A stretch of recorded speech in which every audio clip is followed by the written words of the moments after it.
নমস্কার বন্ধুরা, আমার নাম সমীর মণ্ডল।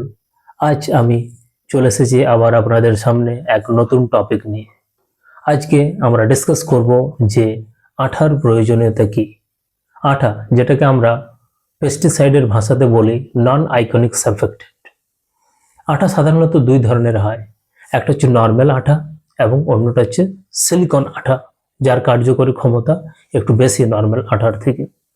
এই স্টিক বা স্প্রেডার এর কাজ কি, এটার গুণগত দিক কি, এর উপকারিতা কি, এটা প্রয়োগ করলে আদৌ কি উপকারী কিছু ফল পাওয়া যায়, নাকি এটা বেকার প্রয়োগ করি আমরা যখন কোনো কিছু স্প্রে করি।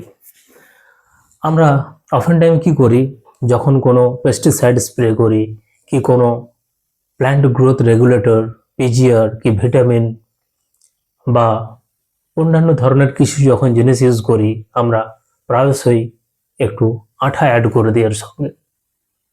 সাধারণত আমরা এই দুই ধরনের আঠা অ্যাড করে থাকি। আমার কাছে দুটো স্যাম্পল রাখা আছে, এই দুটোই আমি আপনাদের দেখাবো। প্রথম কথা, এই আঠার কি কাজ, এটি কি আদৌ কাজ করে নাকি করে না, সেটা নিয়ে আমরা জানবো।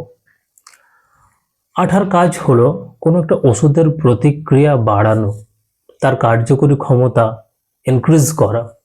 যেমন আমরা যখন আঠাটা অ্যাড করছি একটা ট্যাঙ্কে এবং সেটা মিশিয়ে নিচ্ছি ভালো করে, এটা কি করে, এই আঠাটা সাহায্য করে পাতাতে ভালোভাবে ওষুধটা ছড়িয়ে যেতে, চিটে যেতে।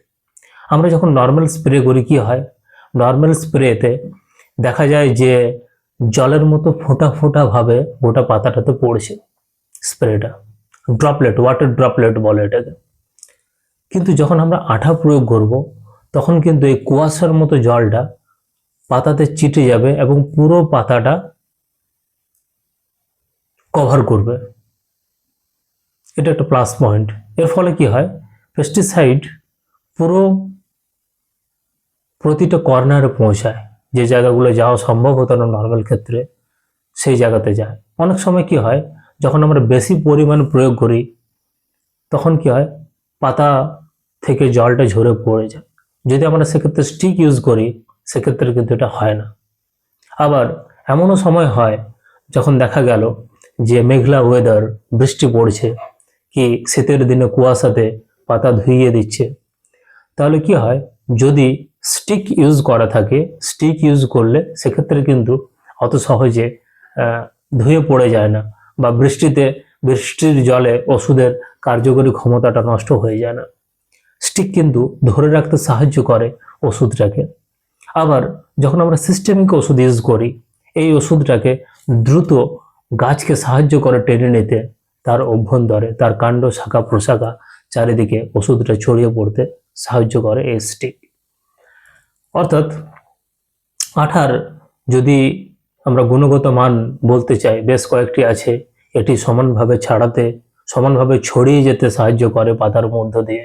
আবার এটা বৃষ্টি পড়লে রোধ করে। এটা কোনায় কোনায় পৌঁছে যায়, এমন কিছু জায়গায় যেগুলোতে সহজে পৌঁছানো সম্ভব নয়, স্টিক ইউজ করলে সেগুলো পৌঁছানো সম্ভব হয়। এবং আঠার যদি আমরা প্রয়োগ করে থাকি, সেখানে ওষুধের কার্যকরী ক্ষমতা বেশি দেখতে পাই, গুণগত রেজাল্ট আমরা বেশি দেখতে পাবো। আবার এই আঠা যদি আমরা প্রয়োগ করি, সেক্ষেত্রে আঠাটা একটা দীর্ঘস্থায়ী ভাবে লেগে থাকে গাছের সঙ্গে এবং একটা long term good result create করে। এই আঠা সাধারণত দুই ধরনের হয়। এটা নর্মাল আঠা, যেটাকে আমরা বলছি নন আইকনিক সারফেক্টেন্ট, অর্থাৎ এটা আমরা দেখতে পাচ্ছি এর কম্পোজিশন। নন আইকনিক সারফেক্টেন্ট, এটা যখন আমরা কোনো একটা ট্যাঙ্কে প্রয়োগ করব, এটা ওষুধের ঘনত্বটা বাড়ায় এবং সমানভাবে স্প্রে হতে সাহায্য করে, চেটে যেতে সাহায্য করে, বৃষ্টি পড়লেও ধুয়ে যেতে দেয়। এরপর আরেকটা ক্যাটাগরির স্টিক হয়, সেটা হচ্ছে সিলিকন স্টিক। অর্থাৎ সিলিকন স্টিক এবং নর্মাল স্টিকের মধ্যে কি পার্থক্য, এটা আমরা দেখতে পাচ্ছি আমাদের হাতে এখন আছে সিলিকন স্টিক। এই সিলিকন স্টিকের কাজ হলো নর্মাল স্টিক এই আঠার থেকে অনেক গুণ বেশি। এই নর্মাল স্টিকটা আমরা যখন প্রয়োগ করব, এটা শুধুমাত্র ওষুধটাকে ওপরে ওপরে চিটে থাকতে সাহায্য করে, কিন্তু যখন আমরা এটা মেশাবো, এ কিন্তু পাতার ভেতরে অভ্যন্তরে ঢুকে যেতে প্রবেশ করতে সাহায্য করে। অর্থাৎ যদি আমরা টেস্ট করি, আমি পরবর্তী ভিডিওতে আপনাদেরকে আমি টেস্ট করে দেখাবো যে দুটো আঠার কার্যকারী উপকারিতা নিজের চোখেই আপনারা দেখলে বুঝতে পারবেন, তুলনা করলে, যে কিভাবে এই দুটো আঠা কাজ করছে। অর্থাৎ একটা মেইন অ্যাডভান্টেজ হলো, যখন আমরা ধান জমিতে স্প্রে করি, এই ধান জমিতে স্প্রে করার সময় যেটা দেখা যায় যে এমন অনেক ধরনের আগাছা থাকে, যে আগাছাতে কিন্তু স্প্রে করলেও জল ধরে না, যেমন শুষ্নি পাতা। সেক্ষেত্রে যদি আমরা একটা আঠা ইউজ করি, যে কোনো আঠা, এটা কিংবা এটা, এই আঠাগুলোর মধ্যে সেই ক্ষমতা আছে, এরা শুষ্নি পাতা বা কচু পাতার মতো গাছের ওপরে যে তেল তেলে আস্তরণ থাকে, যেটা কখনো জল দাঁড়ায় না, পদ্ম পাতা, শুষ্নি পাতা, কচু পাতা, এদের ওপরে মোম জাতীয় যে আস্তরণটা, এতে কখনো জল দাঁড়ায় না। তাহলে যদি আমরা ওষুধে এই আঠাটা ইউজ করে দিই, এই আঠাটার ক্ষমতা আছে যে ওই কচু পাতাতেও বা পদ্ম পাতাতেও বা শুষ্নি পাতাতেও আঠাটা চিটে যাবে, জলটা চিটে যাবে এবং হার্বিসাইডটা চিটে যাবে। তার ফলে কি হবে, হার্বিসাইডটা বেটার কাজ করবে। অর্থাৎ যদি আমরা শুষ্নি মারার কোনো ওষুধ ইউজ করি ঘাসে, যখন আমরা পাইরোজিসালফোন ইথাইল ইউজ করি, বা আদার্স যে ঘাসের ওষুধ আছে, মেটসালফিউরান মিথাইল বা ক্রোমিয়াম ইথাইল, এই ওষুধগুলো কিন্তু শুধু যদি আমরা ট্যাঙ্কি দিয়ে স্প্রে করে কাজ করবে না। অর্থাৎ সেখানে কিন্তু বাধ্যতামূলক হয়ে যায় আঠার ব্যবহার করা। আবার যদি এই ওষুধটার সঙ্গে একটু আঠা মিশিয়ে দিই, তখন সেক্ষেত্রে কিন্তু এই ক্রোমিয়াম মিথাইল বা মেটসালফিউরান মিথাইল, এই দুটো ওষুধ কিন্তু পাতার দিকে চিটে যাবে এবং সম্পূর্ণভাবে আগাছাটাকে নষ্ট করে দেবে।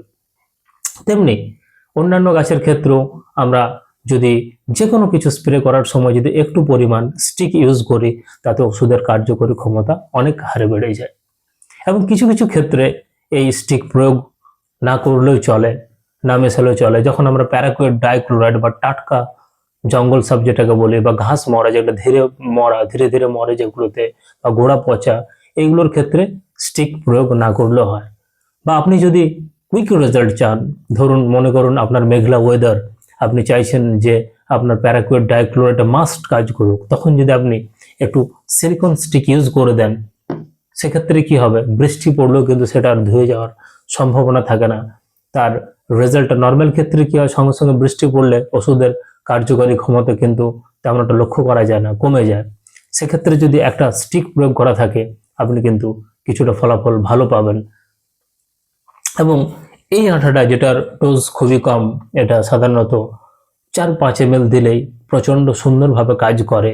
এবং সে অন্য ক্ষেত্রে এই স্টিকটা, এটা একটু বেশি পরিমাণে দিতে হয়, এটা 5 থেকে 10 ml দিতে হয়, এটা 4-5 ml দিতে হয়।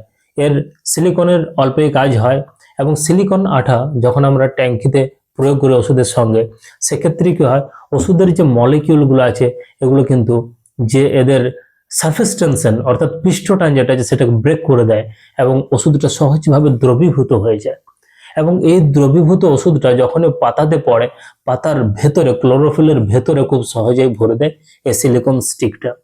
এবং সিলিকন স্টিকটার মার্কেট ভ্যালু কত, প্রাইস কত?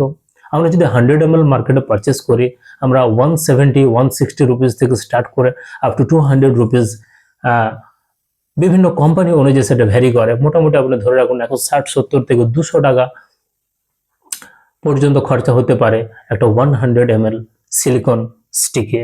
এবং এই সিলিকন স্টিকটা 2.5-3 ml কাজ করে, কিন্তু বেটার রেজাল্ট পাওয়ার জন্য আপনি 4 থেকে 5 ml প্রয়োগ করুন। তাতে আপনি নিজের চোখে লক্ষ্য করতে পারবেন যে এর কি ক্ষমতা। এবং 5 ml পরিমাণ দিলে এটা দুর্দান্তভাবে কাজ করে। এবং এই স্টিকটা 100 ml প্রায় 20 থেকে 25 মেশিন আপনি করতে পারবেন। অর্থাৎ খরচ কিন্তু প্রায় সেম, কারণ এই স্টিকটা দামে কম হলেও এটা 250 ml, যেটা কিনা মার্কেটে 70 থেকে 80 টাকার মধ্যে আপনি পেয়ে যাবেন সহজেই। এবং কোম্পানির উপর ভ্যারি করে 100 রুপিস পর্যন্ত যেতে পারে। তাহলে এটার ডোজ কিন্তু আপনাকে 10 ml প্রয়োগ করতে হবে। অর্থাৎ এটা আমরা মাত্রাতে বেশি প্রয়োগ করছি, এটাও 25 ml হবে। আবার এটা কিন্তু আমরা মাত্রা তো কম ইউজ করছি, 100 ml এটা প্রায় 25 মেশিন হচ্ছে, এবং এটা 250 ml 25 মেশিন হচ্ছে। সিলিকন আটা তুলনামূলক এক্সপেন্সিভ। আগে আমরা নাম শুনে থাকবো একটা বিখ্যাত কোম্পানি চ্যামওয়ে, তার সিলিকন আটা মার্কেটে যথেষ্ট চলেছিল একটা সময়, এবং অনেকেই হয়তো আপনারা নাম শুনে থাকতে পারেন। 1100 সামথিং এরকম একটা দাম পড়তো প্রতি লিটার পিছু। তাহলে সিলিকন আটা কাজ যথেষ্ট সুন্দরভাবে করে, এবং আপনারা যদি এটা একবার প্রয়োগ করেন আপনাদেরও ভালো লাগবে, এবং আপনারও এই আঠার ফ্যান হয়ে যাবেন। কারণ এটা ওষুধের কার্যকরী ক্ষমতা অনেক অনেক গুণে বাড়িয়ে দেয়, পার্টিকুলারলি যখন প্রসঙ্গ আসে সিস্টেমিক ওষুধের ক্ষেত্রে। এবং প্রতিটা ওষুধে, ধরুন আপনি শোষকের ওষুধ প্রয়োগ করছেন, যদি একটু সিলিকন স্টিক মিশিয়ে দিতে পারেন, সেক্ষেত্রে আপনাকে শোষকের ওষুধের গুণগত যে কার্যকারী ক্ষমতা সেটা অনেক গুণে বেশি হয়ে যায়।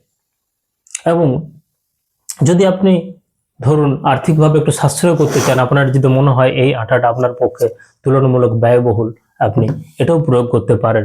সেক্ষেত্রে আপনার ফসল সুরক্ষিত থাকবে, এবং ওষুধের কার্যকরী ক্ষমতা ভালো হবে, পাতাতে সমানভাবে ছড়াবে, এবং ওষুধটা দীর্ঘমেয়াদী হবে, এবং ওষুধের যে কার্যক্ষমতা আপনি পূর্ণ ক্ষমতাটা দেখতে পাবেন আটার প্রয়োগ করলে। তাহলে দিনের শেষে আমরা আলোচনা করে যেটা বুঝলাম যে অবশ্যই আঠার যদি ব্যবহার করতে পারা যায়, আমরা যদি স্বল্প ব্যয় বেশি করতে পারি আঠার পিছনে, অবশ্যই এর রেজাল্ট যথেষ্ট ভালো, এবং এটা আপনারা নিজেরও দেখতে পাবেন যখন জমিতে স্প্রে করবেন। ধন্যবাদ। এই ধরনের চাষবাস নিয়ে যদি আপনারা বিশেষ কিছু জানতে চান বা এই ধরনের ভিডিও দেখতে চান, অবশ্যই চ্যানেলটা সাবস্ক্রাইব করুন। আপনাদের যদি কোনো প্রশ্ন থাকে আপনারা কমেন্ট করুন, আমি আপনাদের হেল্প করব। নানান বিষয় নিয়ে, নানান টপিক নিয়ে এভাবেই আমাদের আলোচনা এগিয়ে চলবে। ধন্যবাদ। আজকের মতো এখানেই শেষ করছি।